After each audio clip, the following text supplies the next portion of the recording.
I actually think the Pixel 7a is the best Pixel device Google have made to date. In fact, I think they made it so good, they had to hold it back and low-key nerf it, or else the Pixel 7 especially would be very upset.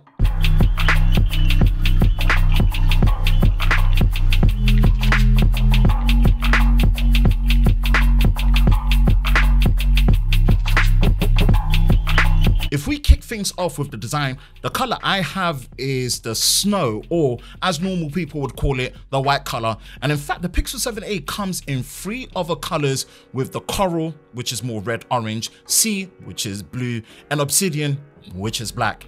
Having this range of color options really adds to the personality of the Pixel 7a and makes it that little bit more distinctive when next to the Pixel 7. The feel and the look of the phone really does take after the Pixel 7, with a flat front display, curved back, and the same brushed matte finish to the metal frame, which not only looks better but feels better while handling scratches way better than that of the Pixel 7 Pro. What's so deceptive is just how glass it feels on the back of the Pixel 7a, because in fact it's not glass, it's using a very high quality plastic material, and in some ways you can argue this is the preferred material of choice at this price point. Yes, I still wish the buttons were located differently, with the power button on the right larger and also the volume buttons on the left. But apart from that, the quality of the buttons, the fit, finish, alongside the more compact size of the Pixel 7a just makes it a joy to use, and Google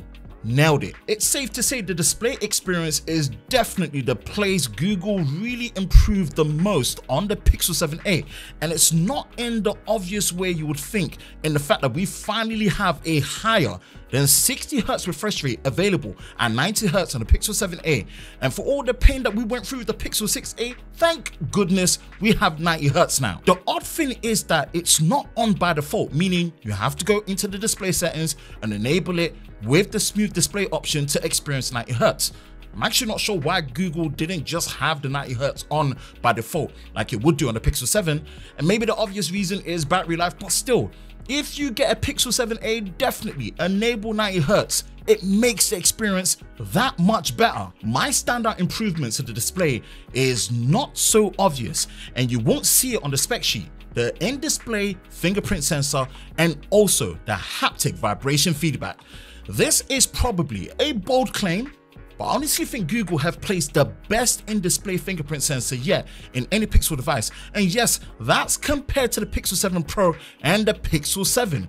It just feels so much more consistent, faster, reliable, and takes away any of that conscious worry of noticing how slow things were, like back in the Pixel 6 days. The biggest shock improvement for me has got to be the haptics, and wow, do they feel good. I'm actually so surprised Google improved the haptics this much on the Pixel 7a, and in a lot of ways this is on par with the Pixel 7, or even better thanks to the more compact size, and it just feels tight, responsive, and offers a legit nice tactile feedback, especially when typing. Apart from that, having a brighter display is a nice addition.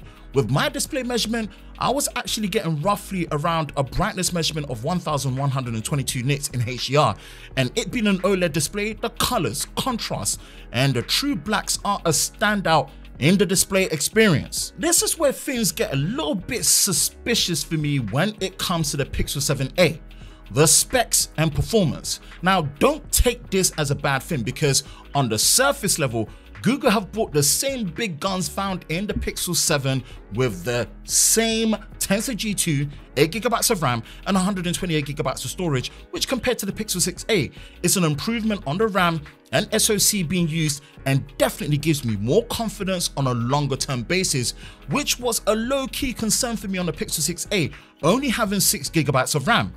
Backed with how well optimized Google's Pixel software experience is, the Pixel 7a doesn't skip a beat and feels as smooth and consistent as you would expect a modern Pixel device, and dare I say is the best mid-range phone when it comes to real-world usability and performance, even down to gaming. So if all is good in the performance, then what's the issue of me feeling suspicious? Well, it's actually how the Tensor G2 benchmarks compared to the Pixel 7 and Pixel 7 Pro. I mean, look, Google says it's the same Tensor G2, but when looking at the Geekbench 6 benchmarks, as close as a single core performance is, there's a decent difference between the multi-core performance. Does this really make a difference? Not at all, but it almost feels like this is like a down-behaved version of the Tensor G2, and the only place that really made me feel this was more obvious was in the camera experience. But before we get there, if you made it this far into the video, then be sure to like, subscribe, and turn on notifications for more videos on Lover of Tech.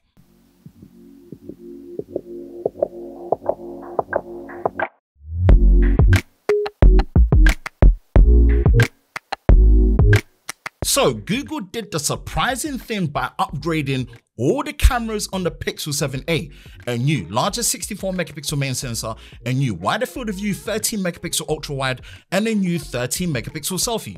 I definitely recommend watching my ultimate in-depth camera comparison with the Pixel 7a and the Galaxy A54 to get a full picture of how both hold up. But here's a quick overall summary. Being able to still record in 4K 60 on a phone at this price is still a standout feature compared to the competition. And now with the ability to record 4K 30 on the selfie and ultra wide makes this a bigger upgrade than that of the Pixel 6, let alone the Pixel 6a when it comes to video performance. And no doubt when it comes to photos, the Pixel 7a hits well, making it the best camera system in the mid-range sector. I suspect Google realized that the camera experience on the Pixel 7a was so good it was actually going to outpace the Pixel 7, so certain things were dialed back. For example, not being able to shoot 4K 60 on all the cameras and being limited to just the main sensor is one of them. Another is the omission of cinematic video mode, which, personally gonna be honest, I didn't even think it was that great, but nonetheless, it's not here on the Pixel 7a. The general low light performance for video and photos without night mode leaves a lot on the table. And then back to the actual video quality, considering you have 4K 30 on all the cameras, when shooting scenery, the image is not as good as I was expecting.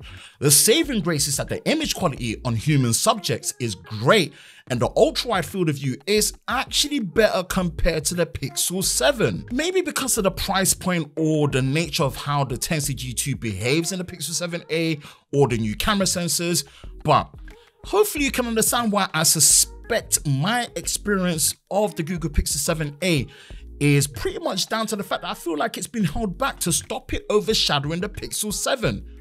With that being said, this is still the best camera experience you can get at this price, and Google easily holds the crown here with the Pixel 7a. Not gonna lie, I will say the software experience is probably going to be the most boring part of this review because it's just been very good. Running the latest version of Android 13 out of the box is great. And of course, Pixel devices are timely, not just with monthly updates, but the Pixel 7a will be first in line to get Android 13 once it goes live. All the features you love from the Pixel software experience powered by the Tensor G2 is here for Magic Eraser, Live Translate, and Live Captions. So yeah, the software experience hits nicely, and it does show that Google have taken pride in making sure the software works so well that it can actually be the main attraction for recommending new users to the Pixel. The battery and charging experience leaves mixed feelings with the Pixel 7a. Although I'm not one to use wireless charging, I very much appreciate the addition of wireless charging now on the Pixel 7a. Even if it's only at 7.5 watts, it's a nice addition. Battery life itself on a day-to-day is good, and if you manage usage well, it can get you through the day, but it's no battery champ considering this time the battery size is a little bit smaller compared to the Pixel 6a. My biggest pain point will forever be charging times. Like fine, I'm pretty much used to not having a charger in a box, but having to wait basically 2 hours to charge to full is still a painful experience. If you charge your phone overnight, most of the time, then this is almost a non-issue, but generally 2 hours is too long, and I wish at least 1 hour would have been the time.